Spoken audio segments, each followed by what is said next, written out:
still resound through the legacy of a timeless hymn.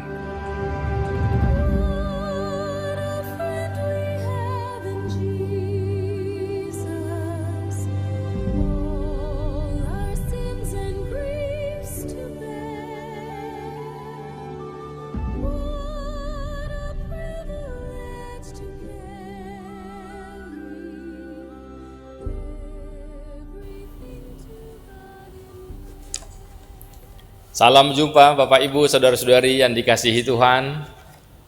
Kita berjumpa lagi hari ini Kamis 12 September 2024 dalam naungan kasih Tuhan. Biarlah kita selalu bersyukur, dan saat ini marilah kita memberi diri untuk disapa oleh firman Tuhan. Kasih karunia dan damai sejahtera dari Allah Bapa dan dari anaknya Tuhan Yesus Kristus kiranya menyertai hati dan pikiranmu. Amin. Firman Tuhan menyapa kita tertulis dalam Kejadian 41 ayat 52. Dikatakan demikian. Dan kepada anaknya yang kedua diberinya nama Efraim, sebab katanya, Allah membuat aku mendapat anak dalam negeri kesengsaraanku. Demikian firman Tuhan. Apalah arti sebuah nama? Perkataan itu tidak boleh dipahami sebatas teks, tetapi sesuai dengan konteks. Ini diungkapkan dalam dialog drama Romeo dan Juliet karya Shakespeare, yaitu kisah cinta yang amat dalam dua sejoli, namun terbelenggu oleh suku prinsip yang bermusuhan. Maka di tengah-tengah frustasinya, Juliet berpikir serta membayangkan sekiranya namanya bukan Romeo. Maka dalam dialog itu dikatakan, apalah arti sebuah nama? Toh dinamakan apapun itu harumnya mawar tetap akan wangi tercium. Saudara-saudari, sejatinya nama itu penting. Sebab itu identitas diri. Kita bersyukur punya nama. Orang tua memberikan nama kepada anaknya, tentulah ada histori, bahkan ada harapan dalam penyematan nama itu. Maka dalam Nats Kejadian 41 ini diceritakan, setelah Yusuf memerintah di tanah Mesir karena penyertaan Tuhan, sehingga dia menjadi seorang yang berhikmat dan punya pengetahuan. Di Mesir dia memiliki dua orang anak, yaitu Manase dan Efraim. Kedua nama itu ternyata dipilih oleh Yusuf dan memiliki arti. Anak yang pertama Manase artinya melupakan. Sebab kata Yusuf, Allah telah membuatku lupa pada masa kesukaran dan rumah bapakku. Kemudian Efraim artinya berbuah. Sebab kata Yusuf, Allah membuatku mendapat anak dalam negeri kesengsaraanku. Sehingga dengan mengingat Manase dan Efraim, akan mengingat bahwa masalah yang lalu telah dilupakan dan berkat hari ini telah tiba atau berbuah. Hal itu juga menggambarkan bahwa keberhasilan sukacita itu akan dinikmati setelah melewati berbagai kesukaran perjuangan.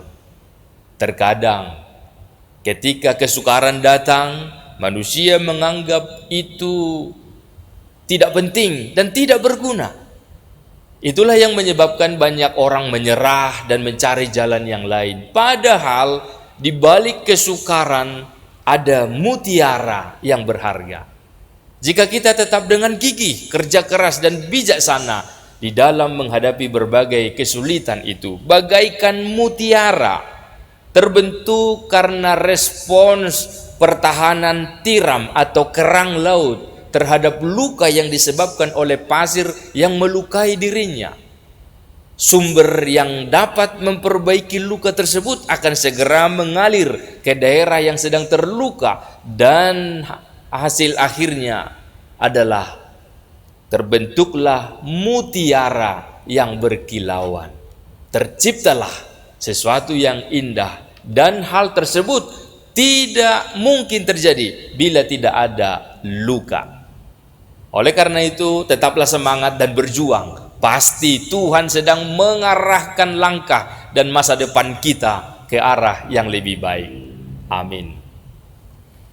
Terpujilah Tuhan yang senantiasa hadir di dalam kehidupan kami, bahwa hidup kami tidak ada yang kebetulan, tetapi semua adalah bagian dari rancangan Tuhan. Semua kami Engkau jadikan berarti dan berharga di bumi ini. Bahkan melalui pengalaman kehidupan kami, baik yang pahit maupun yang manis, itu semua menjadikan kami semakin mengenal Engkau yang Maha Kudus dan yang Maha Mulia.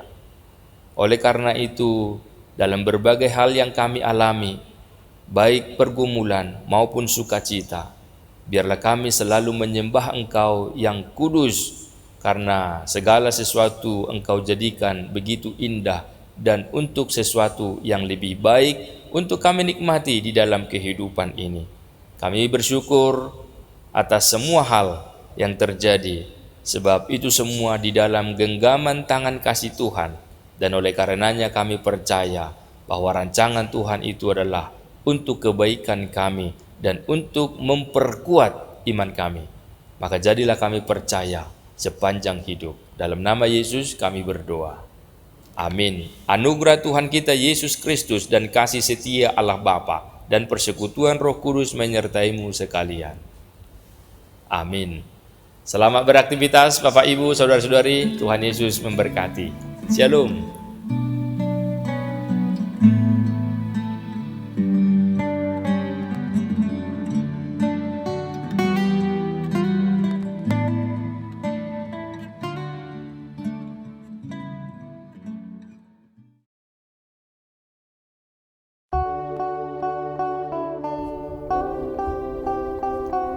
Salam, Horas Amang dan Inang, anggota Jemaat HKBP Kramat Jati, beserta seluruh pengumuman kategorial, Inang Pendeta Resort dan Amang Pendeta Fungsional, Amang dan Inang Parhalado yang dikasihi oleh Tuhan. Kiranya kita selalu dalam keadaan sehat. Izinkan kami memperkenalkan diri, Panitia Pesta HUT ke-60 dan Gotilon 2024 HKBP Kramat Jati. Kami mengundang partisipasi dan kontribusi seluruh anggota jemaat, baik dalam doa, kesatuan hati, dan pikiran, khususnya dukungan dana. Kepada Amang dan Inang dan saudara-saudari yang tergerak hatinya memberikan dukungan berupa dana, dapat mentransfer ke panitia HUT dan Gotilon ke Bank Mandiri dengan nomor rekening 1290145081713 atas nama Doharman Simangunsong, QQ, Panitia HKBP Kramat Jati. Kami ulangi, dapat mentransfer ke Panitia HUT dan Gotilon ke Bank Mandiri dengan nomor rekening 1290145081713 atas nama Doharman Simangunsong, QQ, Panitia HKBP Kramat Jati. Adapun dana yang terkumpul ini akan dipergunakan untuk mendukung keperluan program dan anggaran rutin Huria, mendukung perbaikan sarana dan prasarana gedung gereja. Besar harapan kami sebagai panitia HUT ke-60 dan Gotilon 2024 HKBP Kramat Jati, acara ini bisa terselenggara dengan baik, damai, dan sukacita bersama. Atas segala perhatian dan bantuan yang Amang Inang dan saudara berikan, kami ucapkan terima kasih, dan semoga kita semua selalu dalam tuntunan Tuhan Yesus Kristus. Salam Horas.